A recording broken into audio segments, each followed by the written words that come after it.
Hello everyone, in this video I will show you how to download Castle app in Android TV. Method 1. Using the Google Play Store. First, press the home button on your Android TV remote. Navigate to and open the Google Play Store app. It may be in the apps category or you may need to select Get More Apps if it's not visible. Then use the search function to type in castle.app.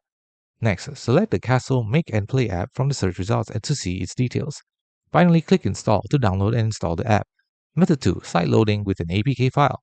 First, download the APK, find a trusted source for the Castle APK file, and download it to a USB drive or a device that can transfer files to your TV.